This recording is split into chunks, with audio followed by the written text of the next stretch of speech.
is over. Our old relationship of steadily deepening integration with the United States is over. In a rapidly evolving landscape characterized by shifting geopolitical alliances and the potential for trade conflicts, Canada's vast energy resources stand out as its most formidable and consequential lever against the United States. Welcome viewers to my channel. If you're new here, please subscribe, like my video, and turn on notifications so you don't miss our next update.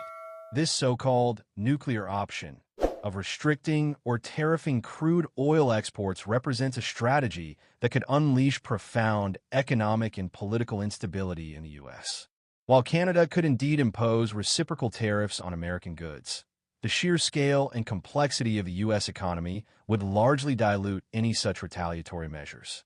The real power resides in Canada's ability to manipulate the flow of an essential resource, a move that would undoubtedly cause severe disruption for various U.S. industries and consumers alike. However, it is crucial to acknowledge that such a tactic would also be a painful and costly endeavor for Canada itself, potentially leading to significant repercussions at home and abroad.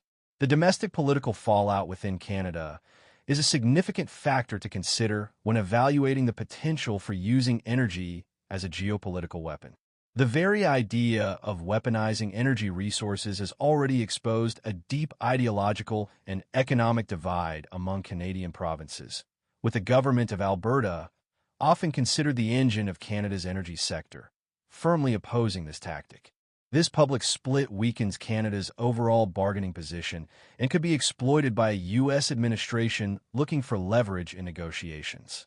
Analysts have suggested that a divided Canada might be perceived as lacking the national resolve necessary to sustain a costly and prolonged trade conflict.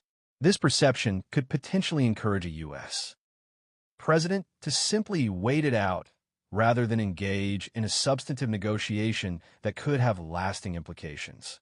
Nonetheless, it is essential to note that a unified Canadian strategy would not be limited solely to energy resources, as it could also encompass a variety of other critical elements in the economic relationship between the two countries.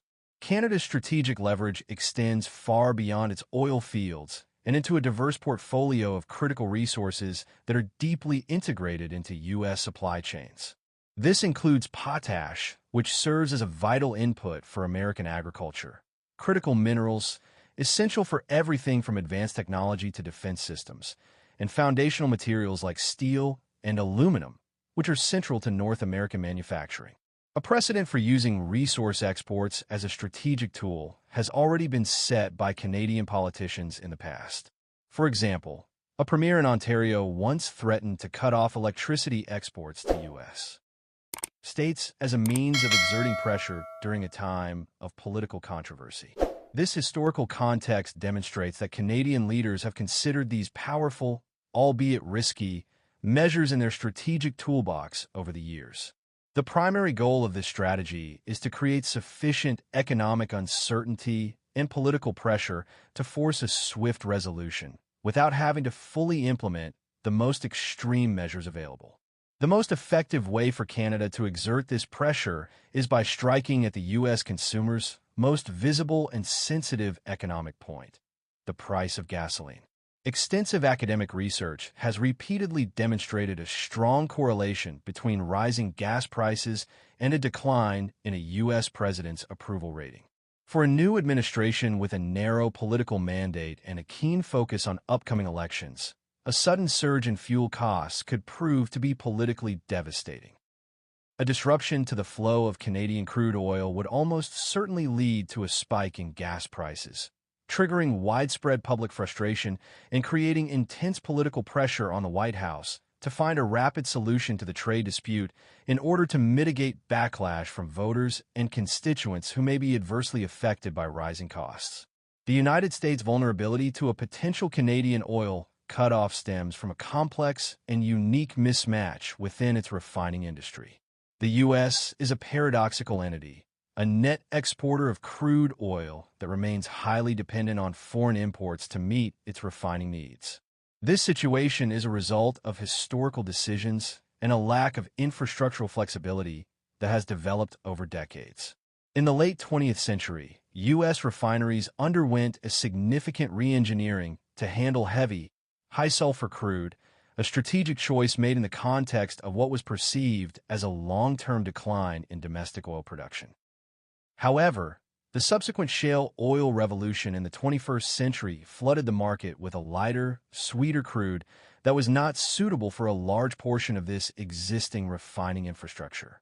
As a direct consequence, the U.S. now finds itself in a position where it exports a significant volume of its light crude to foreign markets, while continuing to rely heavily on imports of heavy crude to keep its specialized refineries operational and efficient.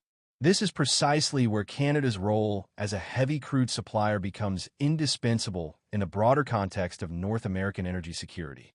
As Venezuela, once the primary source of heavy crude for the U.S., faced severe political turmoil and a collapse in its oil production capabilities, Canadian Oil Sands Crude, which shares similar characteristics, stepped in to fill the gap left by Venezuelan exports. A vast and intricate network of pipelines and logistical systems was developed over several decades to ensure a steady supply of Canadian heavy crude to U.S. refineries, particularly those located in the Midwest and on the Gulf Coast. Many of these refineries have now become structurally dependent on Canadian imports, making them the most direct and vulnerable target of any potential export restrictions that Canada might consider implementing as a means of exerting leverage in trade negotiations. The challenge for the United States in finding alternative sources of heavy crude would be formidable and fraught with complications. While other countries like Colombia and Mexico produce similar grades of oil, their output is either too limited or already committed to other markets, which would make it difficult to replace Canadian imports quickly and effectively. The political and practical obstacles to turning back to Venezuela are immense, even if a U.S. administration were to lift sanctions on the country. It would face significant political opposition from key voting blocs that are wary of re-engaging with a nation that has a history of instability and governance challenges. The U.S. would also be met with a severely degraded oil industry in Venezuela that could not realistically replace the 4 million barrels of crude that Canada currently exports daily. Moreover, the logistical nightmare of reconfiguring supply chains to source oil from more distant producers like Russia or Iraq would be both expensive and time-consuming, requiring significant investment in infrastructure and resources. The lack of readily available, short-term alternatives makes a Canadian oil cutoff a truly potent and potentially devastating threat.